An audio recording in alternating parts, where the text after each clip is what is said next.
వ్యక్తిగతంగా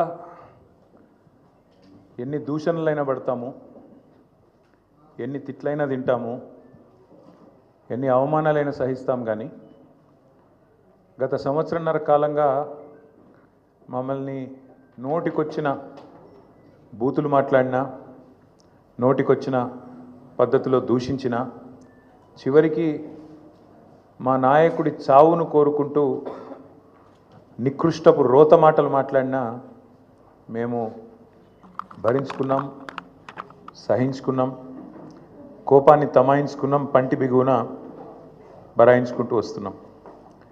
వ్యక్తులుగా మమ్మల్ని అందరినీ, ఇక్కడ కూర్చున్న వాళ్ళందరినీ ఎన్ని తిట్టినా పడతాం. శాసనసభలో కానీ బయట కానీ ఎంత రోత మాటలు మాట్లాడినా పడ్డాము, పడతాం. కానీ వేల మంది త్యాగాలతో, దశాబ్దాల పోరాటాల ఫలితంగా, అందులో ముఖ్యంగా ఏ రాజకీయ పార్టీ అందులో లేని నాడు, ఆనాడు టీఎన్జిఓలు ఆమోస్ గారి నేతృత్వంలో, ఇంకా అంతకంటే ముందు బుద్ధిజీవుల నేతృత్వంలో రాజకీయ నాయకులు కనీసం ఆనాడు మేలుకోకముందే మేలుకొని విద్యార్థులు, ఉద్యోగ సంఘాల నాయకులు పోరాటానికి శ్రీకారం చుట్టి అల్టిమేట్గా కేసీఆర్ గారి నాయకత్వంలో అమరుల త్యాగాల ఫలితంగా ప్రజల ఆశీర్వాదంతో సాధించిన తెలంగాణ రాష్ట్రాన్ని అవమానించే విధంగా, ఈ రాష్ట్ర భవిష్యత్తుకు ఒక శాపం పెట్టే విధంగా నిన్న ముఖ్యమంత్రి రేవంత్ రెడ్డి మాట్లాడిన దారుణమైన మాటలు ఏవైతున్నాయో అని చూసిన తర్వాత ఆరోగ్యం బాగాలేకపోయినా, ఇంకోటి బాగాలేకపోయినా, ఏదేమైనా సరే ఖచ్చితంగా నువ్వు పోవాల్సిందే, మాట్లాడాల్సిందే. పార్టీ తరపున పార్టీగా మనం చెప్పాలి, మన వాదన పార్టీగా మనం చెప్పాలి తెలంగాణ ప్రజలకు కొన్ని వాస్తవాలు అని మా అధ్యక్షులు, తెలంగాణ తొలి ముఖ్యమంత్రి కేసీఆర్ గారి ఆదేశం మేరకు ఇవాళ మనందరం ఇక్కడ కూర్చుని ఉన్నాం. నిజంగా నిన్న రేవంత్ రెడ్డి గారు మాట్లాడిన మాటలు చూస్తే స్వతంత్ర భారతదేశ చరిత్రలోనే అత్యంత అసమర్థుడు, ఒక చేతగానివాడు, ఒక పనికిరాని దక్షత లేని పాలకుడు ఇంకొకరు లేరు ఈ దేశంలో అనేది మాత్రం తేలిపోయింది. అట్లాగే ఇంకోటి కూడా తేలిపోయింది. ఏవైతే వీళ్ళు ఒక 420 హామీలతో అభయ హస్తం అనే పేరు మీద ఇచ్చిన మేనిఫెస్టో, అందులో సబ్బండ వర్గాలకు కలిపి 420 హామీలు ఏవైతే ఇచ్చినరో, కాంగ్రెస్ మేనిఫెస్టో ఈ శతాబ్దపు అతిపెద్ద మోసం అనేది కూడా తేలిపోయింది. అట్లాగే కేసీఆర్ గారు చిలుకకు చెప్పినట్టు చెప్పిండ్రు తెలంగాణ సమాజానికి.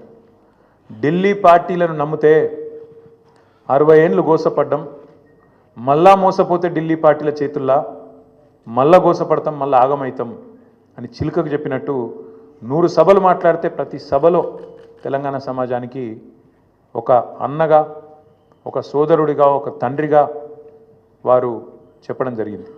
ఆనాడు ఎన్నికల నాడు కేసీఆర్ గారు చెప్పిన ప్రతి మాట, ఢిల్లీ పార్టీలను నమ్మితే ఆగమైతే తెలంగాణ అని చెప్పిన మాట అక్షర సత్యం అని చెప్పి ఇవాళ రుజువు అయింది. ముఖ్యమంత్రి గారు మాట్లాడుతూ నన్ను ఎవరు నమ్ముతలేరు, అప్పు ఉడతలేదు, ఢిల్లీకి వెళ్తే దొంగను చూసినట్టు చూస్తుండ్రు, అపాయింట్మెంట్ కోసం పోతే చెప్పులు ఎత్తుకపోతాడేమో అని భయపడుతున్నారు. నాకు తెలిసైతే నాకు దగ్గర 48-49 ఏళ్ళు ఉన్నాయి. నేను కూడా రాజకీయాలను ఒక 35 ఏళ్ళకి వెళ్ళి చిన్నప్పటి నుంచి పేపర్లు చదివే అలవాటు ఉంది, టీవీ చూసే అలవాటు ఉంది, రాజకీయ కుటుంబంలో పుట్టినా కాబట్టి దగ్గర నేను కూడా ఒక 10-15 మంది ముఖ్యమంత్రులు వాళ్ళ నడవడిక, వాళ్ళ మాట తీరువని చూసినోని. నాకు పక్కన చాలామంది విశేషమైన అనుభవం కలిగిన వాళ్ళు ఉన్నారు. కానీ బహుశా ఇంత దివాలా కోరు మాటలు మాత్రం బహుశా ఈ దేశ చరిత్రలనే ఏ రాజకీయ నాయకుడు కూడా మాట్లాడలేదు. ముఖ్యమంత్రి కాదు, ఏ రాజకీయ నాయకుడు కూడా మాట్లాడలేదు. ఒక్క మాటలో చెప్పాలంటే రేవంత్ రెడ్డి గారు నిన్న నాకు పరిపాలన చేత కాదు అని కాడి పడేసిండని చెప్పక తప్పదు. చాలా స్పష్టంగా కాడి వారేసి నాతో కాదు అని చేతులు ఎత్తేసిండు. ఇక అయిపోయింది, నాతో కాదని నిన్న స్పష్టంగా చెప్పిండు.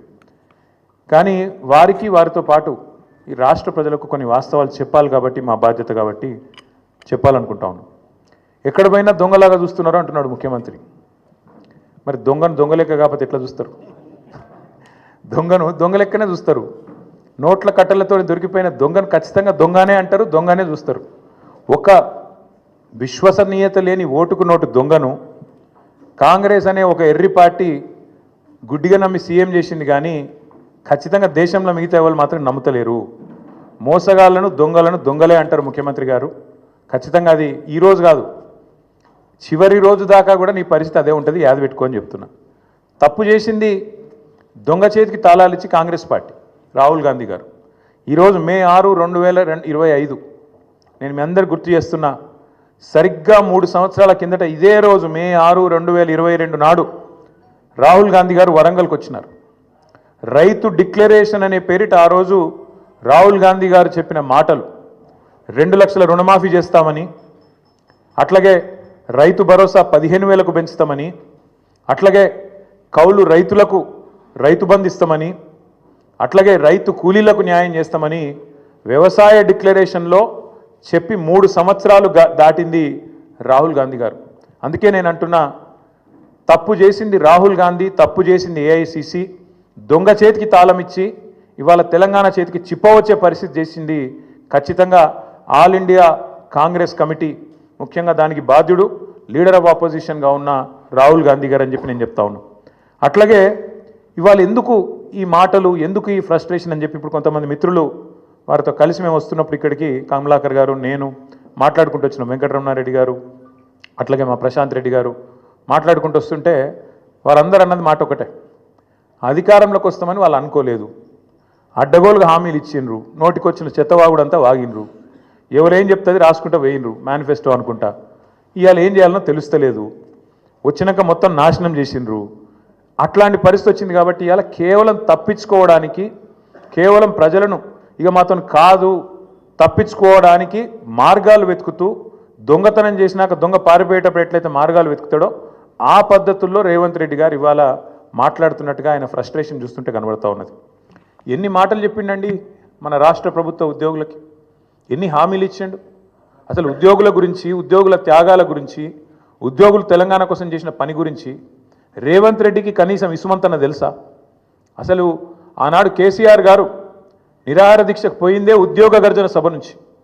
ఉద్యోగుల విషయంలో ఆనాడు ఒకసారి ఫ్రీ జోన్ హైదరాబాద్ అనే ఒక తీర్పు వస్తే దాన్ని ఖచ్చితంగా తిరస్కరిస్తున్నది తెలంగాణ సమాజం అని చెప్పి తెలంగాణ ఎన్జిఓల త్యాగాన్ని గుర్తు చేస్తూ తెలంగాణ ఎన్జిఓ అనే సంఘాన్ని ఉమ్మడి ఆంధ్రప్రదేశ్లో కూడా అత్యద్భుతంగా నడిపిన ఉద్యోగ సంఘాల నాయకులకు మా స్వామి గౌడ్ గారు ఇక్కడే ఉన్నారు, మా శ్రీనివాస్ గౌడ్ గారు ఇక్కడే ఉన్నారు, పెద్దలు దేవిప్రసాద్ గారు ఉన్నారు, పాతూరు సుధాకర్ రెడ్డి గారు ఉన్నారు, ఇంకా ఉపాధ్యాయుల నుంచి వచ్చిన మా సోదరుడు రసమై బాలకృష్ణ గారు ఉన్నారు.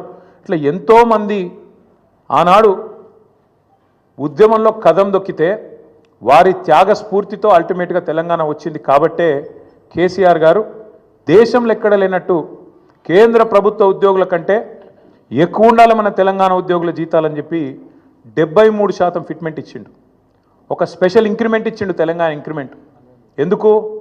ఒకటే కారణం, ఉద్యోగులు వేరు మేము వేరు కాదు, ఉద్యోగులే ఉద్యమకారులై కదం దొక్కిండ్రు, ఉద్యోగులే అత్యద్భుతంగా ఆనాడు పెన్ డౌన్ చేసిన సకల జనుల సమ్మెలో తమ ఉద్యోగాలు పోతాయనే ఇబ్బంది కూడా లేకుండా, ఆలోచన కూడా లేకుండా తెలంగాణ కోసం కొట్లాడిన ఆ సోదరుల్ని ఇవాళ అవమానించడం అంటే, వాళ్లకు మిగతా రాష్ట్రంలోని ప్రజలకు చిచ్చుపెట్టే ప్రయత్నం చేయడం అంటే, ఇది ఒక ఉద్యమ ద్రోహి అయిన రేవంత్ రెడ్డి మాత్రమే చేయగలుగుతాడు తప్ప ఇంకోటి చేయలేడు. ఎందుకంటే ఆయనకు అవగాహన లేదు. ఉద్యమంలో ఆనాడు భుజం భుజం కలిసి మాతో నడిచిన ఉద్యోగులను మేము కడుపులో పెట్టుకొని చూసుకున్నాం. ఎందుకంటే వాళ్ళది మాకు పేగు బంధం. అందుకే ఒక ఉద్యోగ సంఘాల నాయకుడు మంత్రి అయిండు, మరొక నాయకుడు కౌన్సిల్ చైర్మన్ అయిండు, ఇంకొక నాయకుడు బ్రహ్మాండంగా ఆనాడు కార్పొరేషన్ చైర్మన్ అయిండు, ఇంకొక నాయకుడు ఎమ్మెల్సీ అయిండు, ఇంకొక నాయకుడు ఎమ్మెల్యే అయిండు, చాలామంది ఇంకా చాలామంది పెద్ద పెద్ద హోదాల్లో ఆనాడు ప్రభుత్వంలో ఉన్నప్పుడు వారిని గౌరవించుకున్నది కేసీఆర్ ప్రభుత్వం.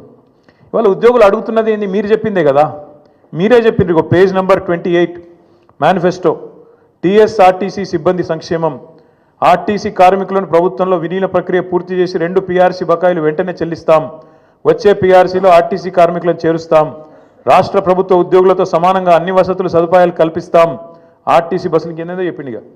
ఇక ఇది ఆర్టీసీ కార్మికుల గురించి మీరు చెప్పిన మాట. ఇక ప్రభుత్వ ఉద్యోగుల గురించి మీరు చెప్పిన మాటలేంది? సంక్షేమం గురించి మీరే చెప్పినారు. రాష్ట్ర ప్రభుత్వ ఉద్యోగులందరికీ పెండింగ్లో ఉన్న 3 డిఏలు తక్షణమే చెల్లిస్తాం, రాష్ట్ర వ్యాప్తంగా ఉన్న ఉద్యోగ ఉపాధ్యాయులకు 1 తారీఖున వేతనాలు అందే విధంగా చర్య తీసుకుంటాం. సప్లిమెంటరీ బిల్లులు 15 రోజులు చెల్లిస్తాం. సిపిఎస్ విధానాన్ని రద్దు చేసి ఓపీఎస్ తెస్తాం. పెన్షనర్లకు ఉద్యోగులకు ఇచ్చే డిఏలను సకాలంలో ప్రకటించి బకాయిలను వెంటనే ఇస్తాం. 317 రద్దు చేస్తాం. కాంగ్రెస్ ప్రభుత్వం ఏర్పాటైన వెంటనే కొత్త పీఆర్సీ ప్రకటించి 6 నెలలలోపు సిఫార్సులు అమలు చేస్తాం. కాంట్రిబ్యూషన్తో పాటు అన్ని రకాల జబ్బులు అని చెప్పి ఇంకేందేందో రకరకాల మాయమాటలు వారి కోసం చెప్పిండ్రు. ఏం అడుగుతుండ్రు ఇవాళ ఉద్యోగులు? మీరు చెప్పిందే అడుగుతుండ్రు కదా. గొంతమ్మ కోరికలు ఏమైనా కోరినరా? పీఆర్సీ వేస్తామన్నారు, ఏది అని అడుగుతుండ్రు. డిఏలు ఏవి అని అడుగుతున్నారు. కానీ ఇవాళ మీరు మాట్లాడే మాట ప్రజల ముందు ఉద్యోగులను విలన్లుగా చిత్రీకరించే ఒక చిల్లర కుట్ర ఏదైతే స్వయంగా ముఖ్యమంత్రి గారు చేస్తున్నారో వారిని వాళ్ళ తెలంగాణ ఉద్యోగుల తరపున మేము అడుగుతున్నాం. భారత రాష్ట్ర సమితిగా అందాల పోటీలకు 250 కోట్లు ఉన్నాయి, కానీ పెన్షన్ రిటైర్ అయిన వాళ్ళకు మీకు పెన్షన్ ఇస్తుంది, కానీ రిటైర్ అయిన వాళ్ళకు రిటైర్మెంట్ బెనిఫిట్స్ ఇస్తుంది, కానీ పైసలు లేవా? ఇదేనా నీ ప్రభుత్వం? ఇదేనా నీ ప్రాధాన్యత?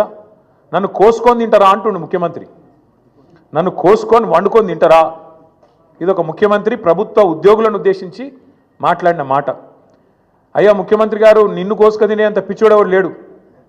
నువ్వే నీ తలమాసిన విధానాలతో రాష్ట్రాన్ని కాల్చుక తింటున్నావు. రాష్ట్రాన్ని సంవత్సరంన్నర రాచి రంపాన పెడుతున్నావు నువ్వు. ఇది వాస్తవం. ఇలా ప్రజలు, రాష్ట్ర ప్రజలు ఒక మౌలికమైన ప్రశ్న అడుగుతున్నారు.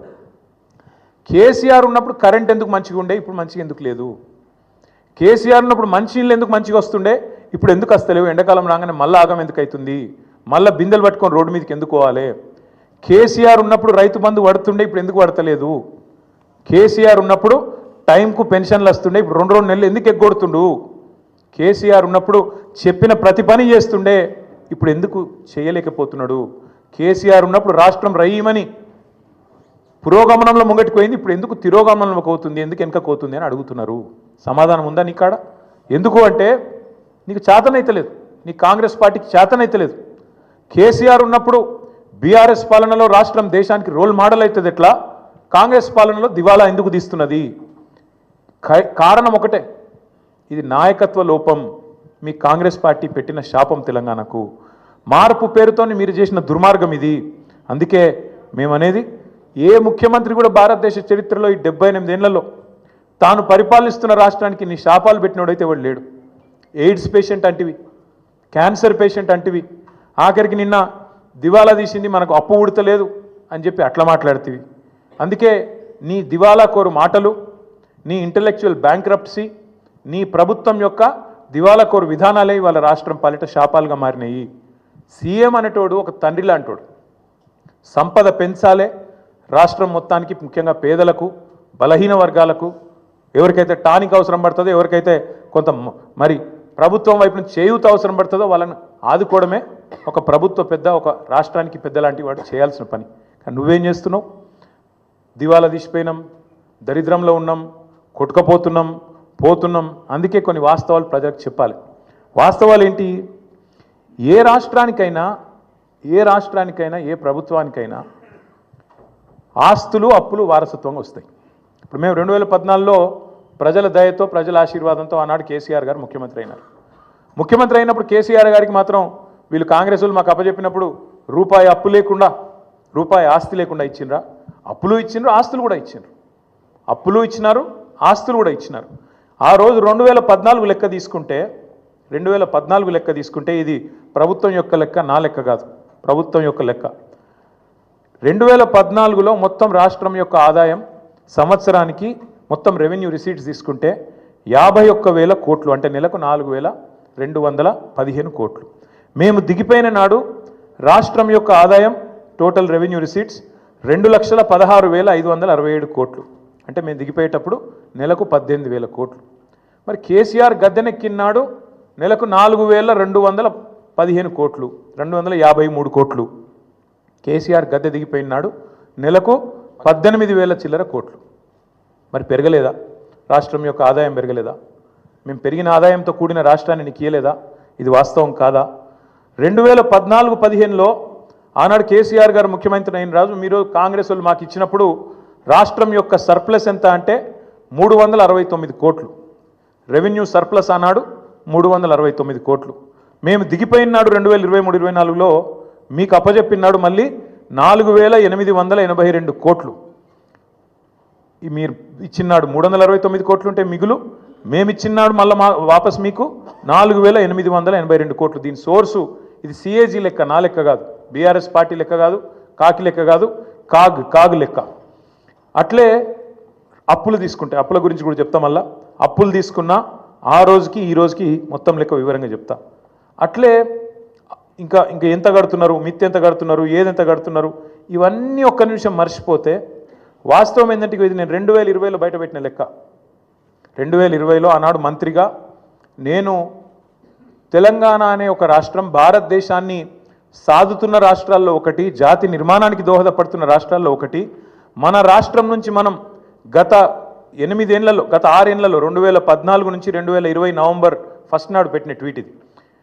2,72,926 కోట్లు, అంటే దాదాపు 2,73,000 కోట్లు పన్నుల రూపంలో తెలంగాణ నుంచి మనం కేంద్రానికి కడితే, కేంద్రం నుంచి మనకు వచ్చింది కేవలం 1,40,000 కోట్లు అని చెప్పి లెక్కలతో సహా అధికారికంగా ఒక మంత్రిగా ఆ రోజు నేను పెట్టిన లెక్క ఇది బయటికి. అంటే దేశాన్ని సాదుతున్న రాష్ట్రాల్లో, దేశంలో ఉండే ఇతర వెనుకబడ్డ ప్రాంతాలకు మరి ఇతోధికంగా సహాయం చేస్తున్న రాష్ట్రాల్లో తెలంగాణ ఒకటి అని చెప్పడానికి ఈ లెక్క చెప్తా ఉన్నా. గవర్నమెంట్ అనేది ఒక కంటిన్యూస్ ఇన్స్టిట్యూషన్. ఇంతకుముందు కిరణ్ కుమార్ రెడ్డి గారి నుంచి కేసీఆర్ గారు ముఖ్యమంత్రి అయినారు, ఆ తర్వాత ఇప్పుడు రేవంత్ రెడ్డి గారు అయినారు, రేపు ఇంకెవరో అవుతారు. అట్లే గవర్నమెంటు ఒకరి నుంచి ఒకరికి అధికారం బదలాయింపు జరిగినప్పుడు ఖచ్చితంగా ఆస్తులు వస్తాయి, అప్పులు వస్తాయి, కంటిన్యూస్ ప్రాసెస్. కాబట్టి ఇవన్నీ కూడా సహజంగా జరగాల్సిందే. కానీ ప్రతి ప్రభుత్వం కూడా ఉన్న ఆస్తులు ఎంత, అప్పులు ఎంత, మన వనరులు ఎంత, మన పరిస్థితి ఏంది, మన ఎట్లా సంపద సృష్టించవచ్చు, ఏం చేయొచ్చు, మన విజన్ ఏంది ఆలోచించుకొని నిర్మాణాత్మక చర్యలు కార్యక్రమాలు తీసుకొని ముంగటికి పోతుంది. కాంగ్రెస్ ప్రభుత్వం కూడా అట్లే చేస్తుందని మేము ఆశించినాం, ప్రజలు కూడా ఆశించినారు. ఇవాళ ఎంత దుర్మార్గం అండి, ఇష్టం వచ్చిన లెక్కలు చెప్తారు. ఎంత అన్యాయం అంటే శ్వేతపత్రం అని మొదలుపెట్టినారు. అధికారంలోకి వచ్చిన మొదటి 2 వారాల్లోనే శ్వేతపత్రం అనే అబద్ధాల జాతర మొదలుపెట్టినారు. మొదలుపెట్టుడే 6 లక్షల కోట్ల అప్పు అయిందని మొదలు పెడతాడు. ఇవాళ ముఖ్యమంత్రి గారు మరి ఎన్నిసార్లు మారుస్తారో ఆ అంకె కూడా మాకు కూడా అర్థమవుతలేదు. మొదలుపెట్టినప్పుడు డిసెంబర్ 2023లో 6 లక్షల చిల్లర కోట్ల అప్పు అని చెప్పిండు కేసీఆర్ గారు చేసింది. ఇవాళ చెప్తున్నాడు నిన్న 8,29,000 కోట్లట. ఈ సంఖ్య రోజు రోజుకు మారుతూనే ఉంటుందా? సర్కార్ నడుపుతుండ్రా, సర్కస్ నడుపుతుండ్రా, ఏం నడుపుతున్నారు మీరు? 6 లక్షల కోట్లని చెప్పింది మీరే, మళ్ళీ ఇవాళ 8,29,000 కోట్లను అబద్ధం చెప్తుంది మీరే. అసలు వాస్తవం ఏంది? 4,17,000 కోట్లు మాత్రమే టీఆర్ఎస్ బీఆర్ఎస్ ప్రభుత్వం చేసిన అప్పు. 10 ఏళ్ల కాలంలో సంవత్సరానికి మేము చేసిన అప్పు కేవలం 40,000 కోట్లు మాత్రమే. దాని గురించి వివరంగా ఉంది, చెప్పమంటే చెప్తాను. కానీ మీరు ఎక్కువ తక్కువ చెప్తే కూడా మళ్ళీ మీరు వేస్తారో ఏరో. కానీ ఒకటి మాత్రం వాస్తవం, ప్రభుత్వమే ఇచ్చిన లెక్కలు, నేను చెప్పేది నా లెక్క కాదు, వాళ్ళు ఇచ్చిన శ్వేతపత్రం ప్రకారమే, సోషియో ఎకనామిక్ అవుట్లుక్ ప్రకారమే రాష్ట్ర ప్రభుత్వం మాత్రమే చెల్లించే అప్పు, రాష్ట్ర ప్రభుత్వం స్వయంగా చెల్లించే అప్పు 1,15,599 కోట్లు మాత్రమే. 5% వెరీ లో రిస్క్ కింద ఇచ్చిన అప్పు మరొకటి 89,569 కోట్లు ఉంది. దీనికి ప్రభుత్వం గ్యారంటీ ఇస్తుంది కానీ కార్పొరేషన్ వాళ్ళే కట్టుకుంటారు, వెరీ లో రిస్క్. అందుకోసమే అది మొత్తం తీసుకుంటే కూడా 4,478 కోట్లు మాత్రమే. ఇక ఇట్లా చెప్పుకుంటూ పోతే అల్టిమేట్గా బీఆర్ఎస్ ప్రభుత్వం ఆనాడు మొత్తం 10 ఏళ్ల కాలంలో చేసిన అప్పు మొత్తం తీసుకుంటే పూర్తి స్థాయిలో కేవలం 4,17,000 కోట్లు మాత్రమే, అంటే సంవత్సరానికి 41,000 కోట్లు మాత్రమే. మరి నేను అడుగుతా ఉన్న రేవంత్ రెడ్డి గారిని, మీరు దయచేసి చెప్పండి, మీరు 4,000 కోట్ల రూపాయల నెలసరి ఆదాయంతో మాకు అప్పచెప్తే, తిరిగి మేము మీకు 18,000 కోట్లతో అప్పచెప్తే 2023 డిసెంబర్లో, నిన్న ముఖ్యమంత్రి గారు 2025 ఏప్రిల్లో ఏం మాట్లాడుతున్నాడు? మేలో 18,000 కోట్లే వస్తుంది అంటున్నాడు. మేము అప్పచెప్పినాడు 23 డిసెంబర్లో 18,000 కోట్లతో అప్పచెప్పినాం. ఇవాళ నువ్వు 25 మేలో నిలబడి మళ్ళీ 18,000 కోట్లనే చెప్తున్నావు. మరి 16-17 నెలల నుంచి నువ్వేం చేస్తున్నావు, నీ ప్రభుత్వం ఏం చేస్తుంది, ఎందుకు ఆదాయం పెంచలేకపోయింది? కేసీఆర్ గారు అప్పచెప్పిపోయిన 18,000 కోట్లు తప్ప రూపాయి అయినా నీ ప్రభుత్వం ఆదాయం పెంచగలిగిందా? ఇది మేము అడుగుతున్న ప్రశ్న. ఇంకొక మాట కూడా మీకు చెప్పాలి, ఎన్ని అబద్ధాలు చెప్తాడు ఈ ముఖ్యమంత్రి అంటే, ఒకరోజు అంటాడు 7,000 కోట్ల అప్పు మితి కడుతున్నా అంటాడు, ఇంకో రోజు 6,500 కోట్లు కడుతున్నా అంటాడు. అసలు వాస్తవం ఏంది? అసలు మిత్తి అప్పు మొత్తం తీస్తే కూడా, ఇక బడ్జెట్ డాక్యుమెంట్ ఇది, నాది కాదు కవిత్వం, మొత్తం ఈ ప్రభుత్వం చెప్పిన లెక్క ఎంత తప్పు అంటే, రేవంత్ రెడ్డి గారు చెప్తుంది ఎంత పచ్చి అబద్ధం అంటే, ఒకరోజు 6,000 కోట్లని, ఒకరోజు 7,000 కోట్లని మొత్తం చెప్పింది ఒక ఎత్తు అయితే మొన్న అసెంబ్లీలో మార్చి నెలలో అసెంబ్లీలో గత 14 నెలలలో రేవంత్ రెడ్డి చెప్పిండు, అది కూడా 14 నెలలలో 64,768 కోట్లు కట్టినా అని చెప్పిండు. బయటనేమో 7,000 కోట్లను ఒకసారి, 6,500 కోట్లను ఒకసారి, నిన్న 10,000 కోట్లు నెలకు అని చెప్తాడు. అసెంబ్లీలోనేమో 14 నెలల్లో 64,768 కోట్లు అని చెప్పిండు. అంటే అల్టిమేట్గా ఏంది, ఆయన చెప్పిన లెక్క ప్రకారం అసెంబ్లీలో చెప్పింది నెలకు 4,600 కోట్లు. అది కూడా తప్పే. 6,000 తప్పే, 6,500 తప్పే, 7,000 కోట్లు తప్పే, 10,000 కోట్లు తప్పే, నెలకు 4,626 కోట్లు కూడా తప్పే. ఇది ఆర్బీఐ రిపోర్టు. దీని ప్రకారం నెలకు తెలంగాణ ప్రభుత్వం కడుతున్నది అసలు మిత్తి కలిపి కేవలం 2,000 కోట్లు మాత్రమే. ఇది కాగు లెక్క, ఆర్బీఐ లెక్క, ఇదేదో కాకి లెక్క కాదు. ఇంకొక మాట కూడా చెప్తా ఉన్న రేవంత్ రెడ్డి గారికి, వచ్చే 10 ఏళ్లలో ఎంత కట్టాలి అనేది కూడా మా దగ్గర లెక్క ఉంది. వచ్చే 10 ఏళ్లలో కూడా 2032-33 దాకా, ఇది కూడా ఆర్బీఐ లెక్క.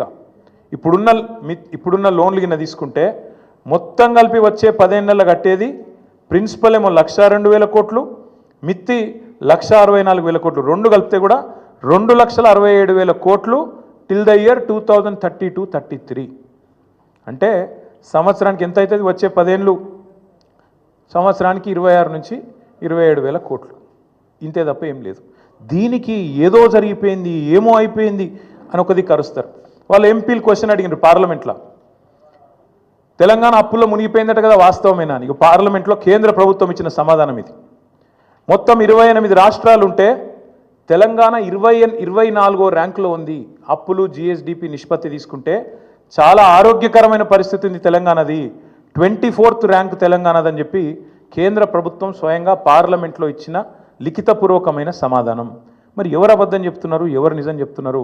దయచేసి ప్రజలు కూడా ఆలోచించాలని మేము కోరుతా ఉన్నాం. గడిచిన 10 ఏళ్లలో తలసరి ఆదాయంలో భారతదేశంలో నెంబర్ 1 చేసిండ్రు కేసీఆర్ గారు తెలంగాణ. మాకు అప్పజెప్పిపోయినాడు కిరణ్ కుమార్ రెడ్డి గారు. తెలంగాణ అనే రాష్ట్రం 12వ స్థానంలో ఉండే తలసరి ఆదాయంలో, కానీ మేము దిగిపోయినాడు నెంబర్ 1 స్థానానికి తీసుకుపోయింది కేసీఆర్ ప్రభుత్వం కాదా?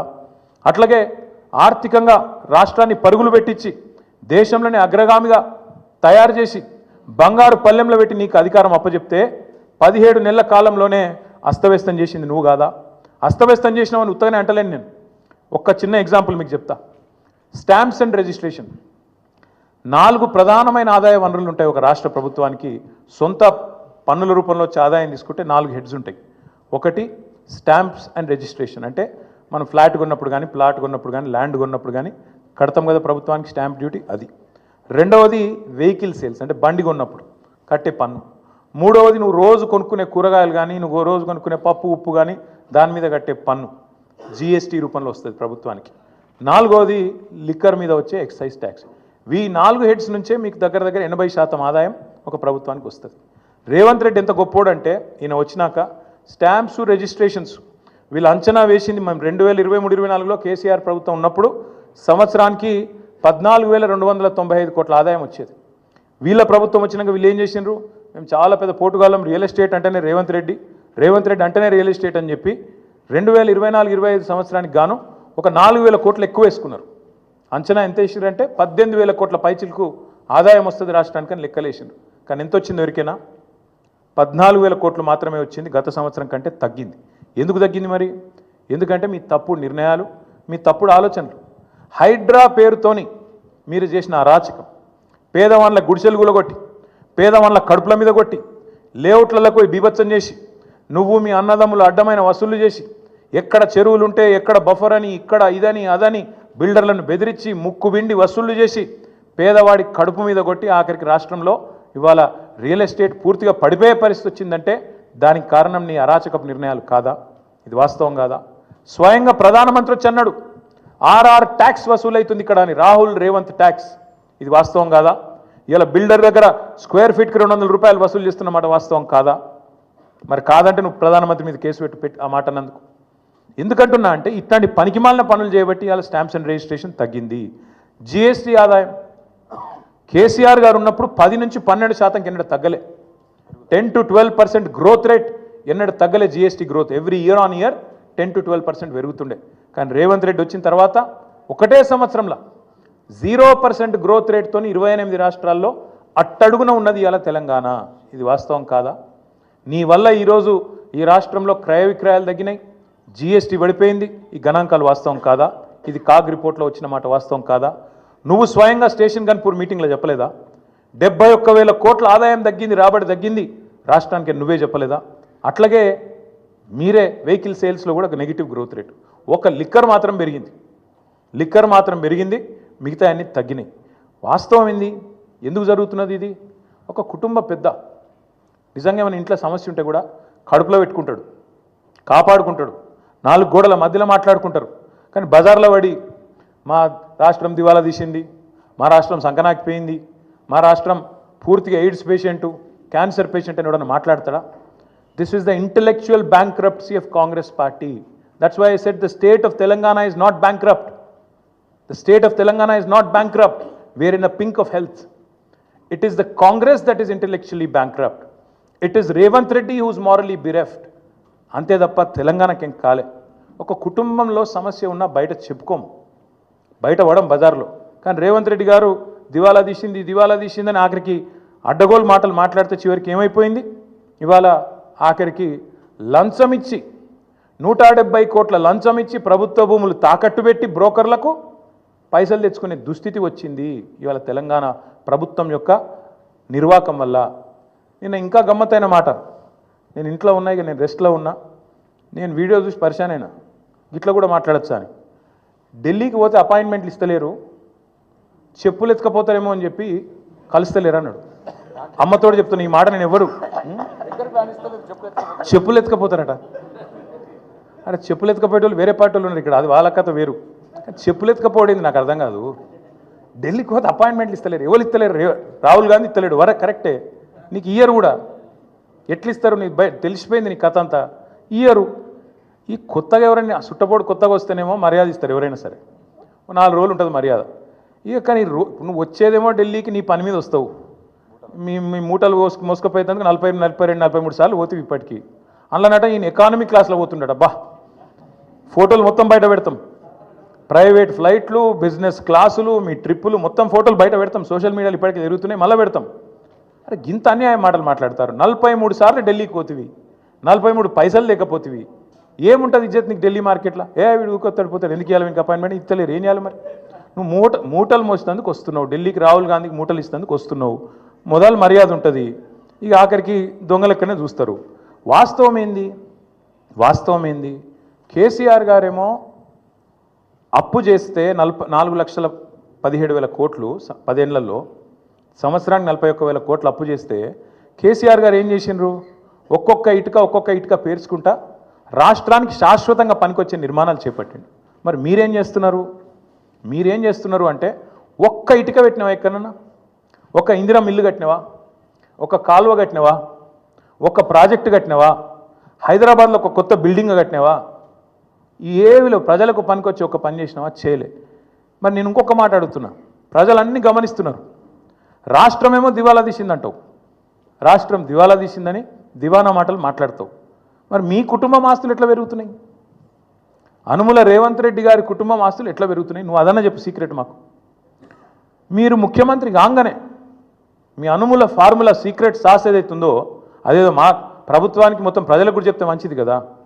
ముఖ్యమంత్రి అయిన 6 నెలల లోపలనే మీ అన్న అనుముల జగదీశ్వర్ రెడ్డి గారు 1000 కోట్ల పెట్టుబడి పెడతా అని మీతో ఒప్పందం కుదుర్చుకుంటాడు. స్వచ్ఛ బయో అనే కంపెనీ వస్తుంది, 1000 కోట్ల పెట్టుబడి పెడతా అని ఆయన కట్టుకొస్తాడు. మీ అల్లుడు వెంకట నరసింహారెడ్డి అనుకుంటే ఆయన పేరు, ఇంకేదో ఉన్నది పేరు, ఆయన కొన్ని వేల కోట్లతోని ఫార్మా కంపెనీ పెడతా అని చెప్పి లగచర్లకు వస్తాడు. దానికోసం నువ్వు మళ్ళీ అక్కడ మీ కొడంగల్లో రైతుల భూములు గుంజుకుంటావు. ఎక్కడికి వెళ్ళి వచ్చినాయి 1000 కోట్లు? మీ అన్నకు, మీ అల్లుడికి. మీ అల్లుడు వారి తండ్రి మీ వియ్యంకుడు మొన్ననే కదా, ఎక్కువ రోజులు కూడా కాలే, మీ వియ్యంకుడు మొత్తంగా అప్పుల్లో ఉండే కంపెనీ మొత్తం అప్పు రైట్ ఆఫ్ అయిపోయింది. మీరు అధికారంలోకి రాగానే మీ వియ్యంకుడి కంపెనీ యొక్క అప్పులన్నీ రైట్ ఆఫ్ అయిపోయినాయి కేంద్ర ప్రభుత్వం దయతోని. మీ జూబ్లీ హిల్స్ ప్యాలెస్ ఏదైతే ఉన్నది, ఇలా రేవంత్ రెడ్డి గారు ఎక్కడి నుంచి అయితే వర్క్ ఫ్రమ్ హోమ్ చేస్తున్నాడో 3 ఇంతలు పెరిగింది. పెద్దమ్మ గుడి దాకా వచ్చిందట, ఇంకొద్దిగా అయితే యువతలకు వస్తుందేమో. 2000 ఎకరాలు కొన్నాడు 4th సిటీ దగ్గర. మొత్తం వెల్దండ నుంచి మొదలు పెడితే 4th సిటీ దాకా 2000 ఎకరాలు వీళ్ళ బినామీలు, వీళ్ళ కుటుంబ ఆస్తులు పెరిగినాయి. 10 లక్షలు కూడా పెట్టుబడి లేని నీ బామ్మర్ది సృజన్ రెడ్డి 1137 కోట్ల కాంట్రాక్ట్ వచ్చింది. నీ అల్లుడు ఆస్తి పెరుగుతుంది, నీ బామ్మర్ది ఆస్తి పెరుగుతుంది, నీ కొండలరెడ్డి ఆస్తి పెరుగుతుంది, తిరుపతి రెడ్డి ఆస్తి పెరుగుతుంది, నీ వియంకున అప్పులు రైట్ ఆఫ్ అవుతాయి, నీ ఇల్లు 3 ఇంతలు పెరుగుతుంది. కానీ రాష్ట్రం మాత్రం సంకనాకిపోతుంది, దివాలా అయిపోతుంది. ఎట్లయితుంది మరి ఇది? అందుకే మేము అంటున్నాం, ఈ సీక్రెట్ ఏందో చెప్పండి మాకు కూడా, రాష్ట్రానికి చెప్పండి. మీ అన్నదమ్ములు, మీ కుటుంబ సభ్యులు, వాళ్ళ అప్పులు, వాళ్ళ ఆస్తుల గురించి కూడా చెప్పు. ఎట్లా పెడుతున్నారు సడన్గా పెట్టుబడులు పెద్ద ఎత్తున, అవి కూడా బయట పెట్టు. తెలంగాణ ఆస్తులు తగ్గుతున్నాయి ఎట్లా, అనుముల కుటుంబం ఆస్తులు పెరుగుతున్నాయి ఎట్లా ఖచ్చితంగా చెప్పాలి. కేసీఆర్ గారు తెచ్చిండు, ఎస్ 4,17,000 కోట్ల అప్పు తెచ్చిండు. ఏం చేసిండు కేసీఆర్? ఒక కాళేశ్వరం కట్టిండు, శాశ్వతంగా తెలంగాణకు కల్పతరువు లాంటి ప్రాజెక్టు కట్టి తెలంగాణను పంజాబ్ కంటే హర్యానా కంటే ముంగట నిలబెట్టిండు. వరి ధాన్యం ఉత్పత్తిలో నంబర్ 1 చేసిండు భారతదేశంలో కేసీఆర్. 90% పాలమూరు వలసల జిల్లాగా పేరుపడ్డ పాలమూరు రంగారెడ్డి ఎత్తిపోతల పథకాన్ని 90% పూర్తి చేసి ఒక పంపు కూడా ఆన్ చేసి మీ చేతుల్లో పెట్టిండు. 17 నెలలైంది, ఆ మిగతా 10% కూడా పూర్తి చేయలేని అసమర్థుడివి నువ్వు. కేసీఆర్ గారు అప్పు చేసిండు, కానీ ఇంటింటికి నల్లబెట్టి నీళ్ళు ఇచ్చిండు. దగ్గర 30,000 కోట్లతోనే ఆ ప్రాజెక్టు పూర్తి చేసిండు. నువ్వు కనీసం ఆ ప్రాజెక్టును నడపలేకపోతున్నావు. ఎస్ కేసీఆర్ అప్పు చేసిండు. దేనికోసం చేసిండు? 1,00,000 కోట్లు పెట్టి తెలంగాణ ఏదైతే విద్యుత్ లోటుతోని ఆగమాగమైతుండేనో ఆ విద్యుత్ లోటుతో ఆగమాగమైన తెలంగాణను ఇలా 24 గంటల వెలుగు జిలుగుల తెలంగాణగా కేసీఆర్ గారు మార్చిండు. కేసీఆర్ గారు అప్పు చేసిండు. రైతు బంధు అనే పథకం పెట్టి రైతుల ఖాతాల్లో 70 లక్షల మంది రైతుల ఖాతాల్లో 73,000 కోట్ల రూపాయలు వాళ్ళ ఖాతాలు వేసిండు. కేసీఆర్ అప్పు చేసిండు. 29,000 కోట్ల రైతుల అప్పు తీర్చిండు. కేసీఆర్ అప్పు చేసిండు. 24 గంటల ఉచిత కరెంటు రైతులకు ఇచ్చి 60,000 కోట్ల వాళ్ళ భారాన్ని తాను తీసుకున్నాడు. ఎస్ కేసీఆర్ అప్పు చేసిండు. హైదరాబాద్లో 36 ఫ్లైఓవర్లు కట్టిండు. కేసీఆర్ అప్పు చేసిండు. హైదరాబాద్ మెట్రో మొదటి దశ పూర్తి చేసిండు. కేసీఆర్ అప్పు చేసిండు. ఒక అఖండమైన సెక్రటేరియట్ కట్టిండు, శాశ్వతంగా తెలంగాణ ప్రజల ఆస్తి. ఒక అద్భుతమైన 125 అడుగుల ఎత్తైన డాక్టర్ బాబాసాహెబ్ విగ్రహం పెట్టిండు. కేసీఆర్ అప్పు చేసిండు. తెలంగాణ అమరులకు అమరజ్యోతి అద్భుతమైన ఒక స్తూపాన్ని నిర్మాణం చేసిండు. కేసీఆర్ అప్పు చేసిండు. 32 మెడికల్ కాలేజీలు పెట్టిండు. 32 నర్సింగ్ కాలేజీలు పెట్టిండు. కేసీఆర్ అప్పు చేసిండు. 1022 గురుకుల పాఠశాలలు పెట్టిండు. కేసీఆర్ అప్పు చేసిండు. ఊరూరికి రైతు వేదిక కట్టిండు. ఊరూరికి నర్సరీ పెట్టిండు. ఊరూరికి డంపింగ్ యార్డ్ కట్టిండు. వైకుంఠ ధామం కట్టిండు. ప్రకృతి వనం కట్టిండు. నువ్వు పీకింది ఏంది చెప్పు? కలెక్టరేట్లు కూడా కట్టిండు. 32 జిల్లాలు కట్టిండు. నువ్వేం చేసినావు? 1,70,000 కోట్ల. నేను చెప్పమంటే ఇంకో గంట చెప్తా కేసీఆర్ ఏం చేసిండు. మీరేం చేశారు? నువ్వు రోజు కూర్చొని అందాల పోటీలు రివ్యూ చేస్తున్న పోలీస్ కమాండ్ కంట్రోల్ సెంటర్ కూడా కేసీఆరే కట్టిండు. నువ్వేం చేసినావు? ఈ 17 నెలల్లో ఒక్క రూపాయితో ఒక్క ఇటుక పెట్టి నువ్వు తెచ్చిన 1,70,000 కోట్ల అప్పుతోని ఒక్క మంచి పని ఏమైనా చేసినావా చెప్పు. అందుకే మేము అంటున్నాం. ఇంకా విచిత్రమైన మాట నిన్న నేను ఎకానమీ క్లాస్లో పోతున్నా, నేను చాలా పద్ధతిగా ఉంటున్నా, 18 గంటలు పని చేస్తున్నా, నన్ను కోసుక తింటరాయింది. కోసుక తింటేందుకు ఏమైనా కోతాబరి మామిడికాయ అవేంది నాకు అర్థం కాదు. నన్ను కోసుక తింటారా? అర్థం కాని విషయం విచిత్రమైందండి. 43 సార్లు వేయిండు. ఒక ముఖ్యమంత్రి అంటే పోతుతానే పోతాడా? గడపారలేక పోడు కదా. ఆయన ఎంబడ 100 మాగదులు, సిబ్బంది, మన్ను మశానం, ఆయన ఇంకా బ్రోకర్లు, వాళ్ళు వీళ్ళు మస్తు మంది పోతారు. 17 నెలల్లో 43 సార్లు నువ్వు ఢిల్లీకి ఎక్కే విమానం, దిగే విమానం, తెచ్చిందైతే ఏం లేదు, పెట్టిన ఖర్చు ఎంత శ్వేతపత్రం విడుదల చేయి. 17 నెలల్లో నీ మంత్రులు నల్గొండకు పోయి తన గిరికెళ్ళి 100 కిలోమీటర్లు పోయేందుకు కూడా షేర్ ఆటో వాడినట్టు వాడుతారు హెలికాప్టర్ని. చూస్తలేరా మీరు? కొట్టుకుంటారు. ఇంకా భువనగిరి పోతాను, ఎమ్మెల్యేల బర్త్డేలకు హెలికాప్టర్లో పోతాను. వీళ్ళట చాలా పద్ధతిగా నడుపుతున్నారట. షేర్ ఆటో కంటే అధ్వానంగా వాడుతారు వాస్తవంగా అయితే. హెలికాప్టర్ ఉంటే తప్ప హైదరాబాద్ దాటిపోమంటుండే ఒక్కొక్క మంత్రి. ఈ ఎకానమీ క్లాస్ అంటాడు ముఖ్యమంత్రి. నువ్వు ఎక్కే విమానం, దిగే విమానం మేము చూస్తలేమా? అరే రే ప్రైవేట్ ఫ్లైట్లు, జల్సాలు, 7 విదేశీ యాత్రలు, మీ మంత్రుల హెలికాప్టర్ ట్రిప్పులు విడుదల చేయి, శ్వేతపత్రం విడుదల చేయి. అందుకే అంటున్నాం, అక్కసు వెళ్ళగక్కిన ముఖ్యమంత్రి గారు ప్రభుత్వ ఉద్యోగుల మీద. వాస్తవం ఏంది? ఉద్యోగుల వల్ల దివాలా తీసిందని చెప్పి ఇలా నువ్వు దిక్కుమాలను ప్రచారం చేస్తున్నావు. కష్టపడుతున్న ఉద్యోగస్తులను అవమానించే ప్రయత్నం చేస్తున్నావు. వాళ్ళ కోరికలు గొంతమ్మ కోరికలు అంటున్నావు. నువ్వే కదా చెప్పింది. డిఏలు ఇస్తా అని చెప్పింది నువ్వు, పిఆర్సీ వేస్తా అని చెప్పింది నువ్వు. కానీ ఇలా అడ్డమైన మాటలు మాట్లాడుతుంది నువ్వు. రాష్ట్రంలో ప్రభుత్వ ఉద్యోగుల కష్టంతో ప్రజల కష్టంతో వచ్చిన ఆదాయాన్ని వస్తే ఆదాయమేమో నీ ఖాతాలు వేసుకుంటావు, ఢిల్లీకి మూటలు పంపుతావు, కానీ ఉద్యోగులను మాత్రం ప్రజల దృష్టిలో చులకన చేసే ప్రయత్నం ఏదైతే చేస్తున్నావో చాలా చాలా దారుణం. ఇది ఉద్యోగ సంఘాలు కూడా ఈ దుర్మార్గపు ముఖ్యమంత్రి యొక్క ఆలోచన విధానాన్ని అర్థం చేసుకోవాలని చెప్పి కూడా నేను కోరుతా ఉన్నా. నువ్వే కదా చెప్పింది ఆశాలకు 18,000 రూపాయలు జీతం పెంచుతా అని చెప్పింది ఎవడు? నువ్వు కాదా? అంగన్వాడీలో జీతం పెంచుతా అని చెప్పింది ఎవడు? నువ్వు కాదా? అదే ఆశా సోదరిమణులు మా ఆడబిడ్డలు వచ్చి హైదరాబాద్లో ధర్నాలు చేస్తే చీరలు చింపి కొడతారు, చీరలు గుంజుకుంటా చింపుకుంటా దుశ్శాసన పర్వాన్ని సెక్రటేరియట్ ముందు ఆవిష్కరించింది నువ్వు కాదా రేవంత్ రెడ్డి గారు? ఇంతకంటే చిల్లర ముఖ్యమంత్రి ఎవడని ఉంటాడా?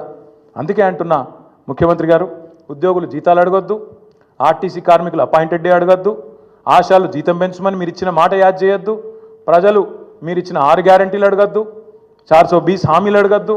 నువ్వే అన్నావు కదా అన్నాడు కేసీఆర్ లీటర్కు 30 రూపాయలు వేసుకపోతుండు పెట్రోల్ డీజిల్ లాంటివి. ఇప్పుడు అంటున్నాడు రేవంత్ రెడ్డి గారు నిన్న 200 రూపాయలు చేస్తారట పెట్రోల్. విన్నారో లేదో మరి మీరు? 200 చేస్తారట ఇప్పుడు.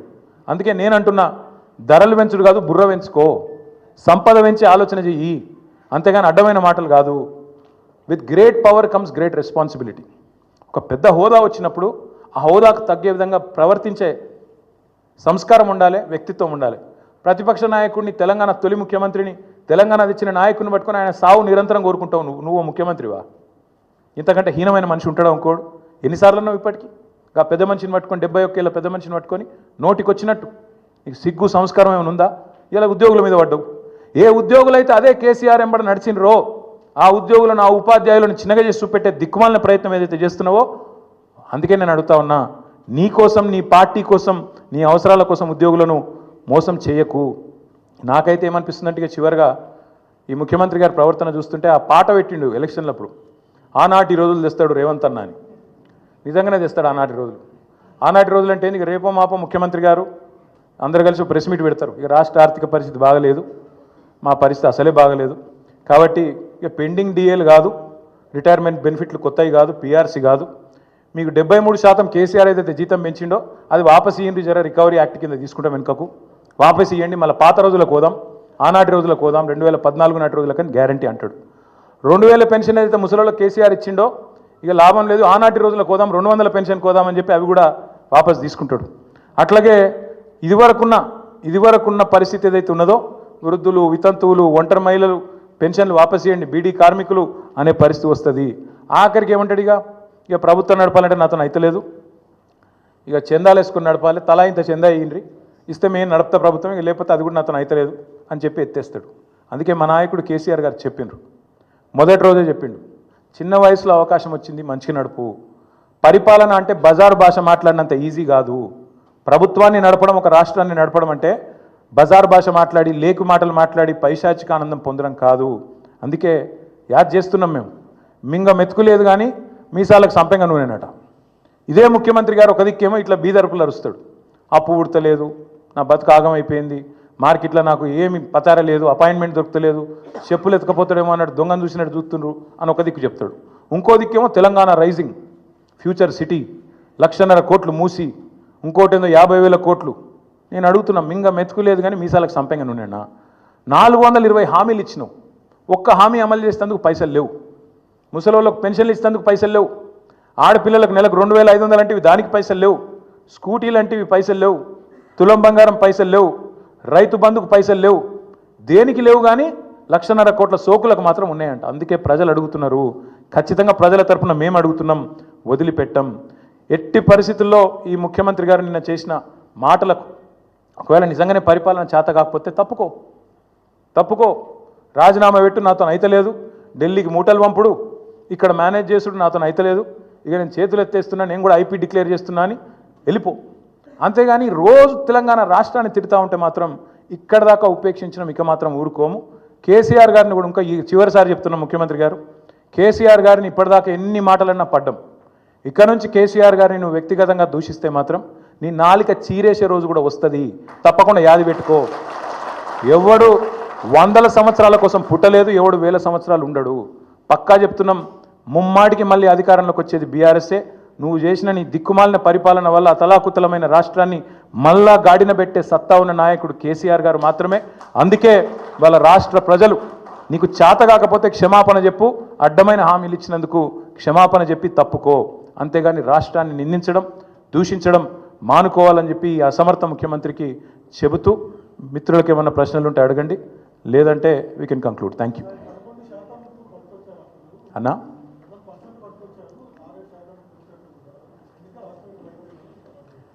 రేవంత్ రెడ్డి గారికి నేను చెప్పేది ఏమంటే, కాగితం ఇస్తా బ్రదర్, నువ్వు జర పంపి ఆయనకు. ఇది పార్లమెంటులో వీళ్ళ కాంగ్రెస్ ఎంపీ ఒక ఆయన అడిగితే మొన్న ఎక్కువ రోజులు కూడా కాదు, మార్చి 31 నాడు పార్లమెంట్లో కేంద్ర ప్రభుత్వం ఇచ్చిన ప్రత్యుత్తరం జవాబు. 28 రాష్ట్రాల్లో తెలంగాణ ఆర్థిక పరిస్థితి ఏంది అప్పుల విషయంలో అంటే, పైనుంచి కిందికి 24వ ర్యాంక్లో ఉంది. అంటే చాలా మంచిగా ఉంది. మనకంటే 23 రాష్ట్రాలు ఎక్కువ అప్పులు చేసినాయి. మరి ఆ 23 మంది ముఖ్యమంత్రులు ఏం మొత్తుకోవాలి ఈరోజు? మనకంటే ఎక్కువ అప్పులు చేసిన వాళ్ళు, మనకంటే ఎక్కువ ఇబ్బంది ఉన్న వాళ్ళు, వాళ్ళు ఏం మాట్లాడాలి మరి ఈయన ఇట్లా మాట్లాడితే? కాబట్టి చేతగాని ముఖ్యమంత్రి తప్పించుకునే ప్రయత్నం తప్ప ఇంకోటి కాదు అని ప్రజలు కూడా గ్రహించాలని మేము కోరుతాం.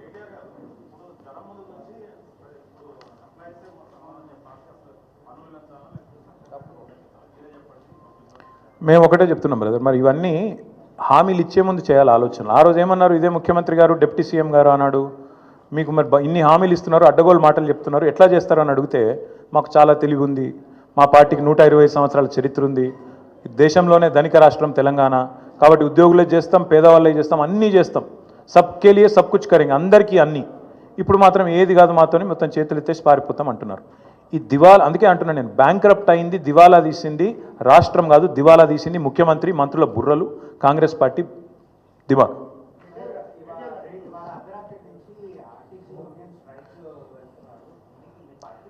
బాధ్యత గల్ల ప్రతిపక్షంగా మేమైతే ఎవరు సమ్మె చేయాలని కోరుకోం, ఎందుకంటే అది పద్ధతి కాదు. మేము బాధ్యత గల ప్రతిపక్షాలు, బాధ్యత గల ప్రతిపక్ష పార్టీగా మేము ఉద్యోగులు సమ్మె చేయాలని కోరుకోము, ఆర్టీసీ సోదరులు కూడా సమ్మె చేయాలని కోరుకోము.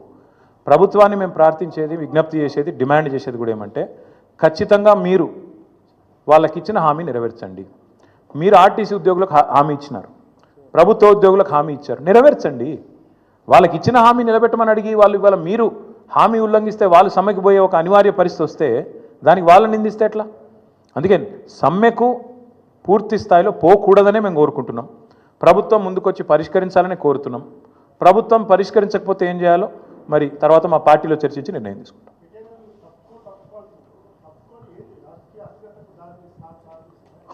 ఇప్పుడు బాగా స్థిరంగా ఉందా రాజకీయం? రేవంత్ రెడ్డి వచ్చినాక ఏది స్థిరంగా ఉంది బ్రదర్? ఆయన కుర్చీ కూడా స్థిరంగా లేదు నిజంగా చెప్పానంటే. అందుకే 43 సార్లు ఢిల్లీకి ఎక్కే విమానం, దిగే విమానం.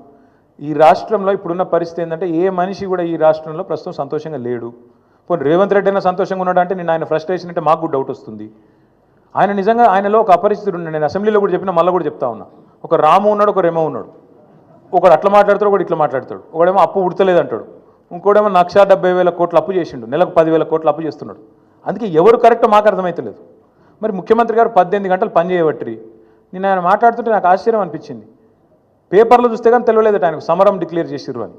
ఉద్యోగులు యుద్ధం ప్రకటించినది పేపర్ చూసేదాకా ముఖ్యమంత్రికి తెలియలేదట. మరి 18 గంటలు పనిచేసే ముఖ్యమంత్రికి ఆయన కింద పనిచేసే ప్రభుత్వ ఉద్యోగులలో ఉండే అసంతృప్తి తెలియదా? లేకపోతే ఆయన కింద పనిచేసే ప్రభుత్వ ఉద్యోగులకు ఇచ్చిన హామీలు మర్చిపోయిందా?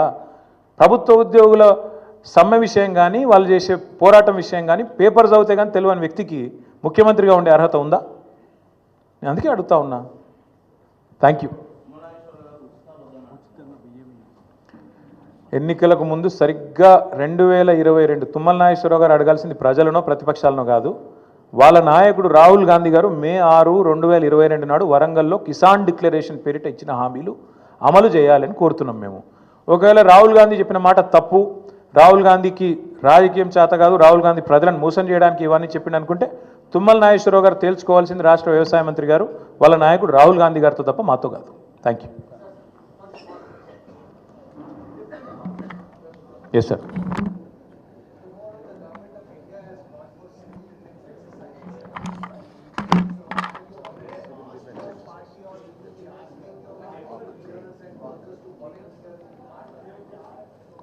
Well, so far it has not come to our notice, sir. But if there is a process in which civilians can participate, we certainly should.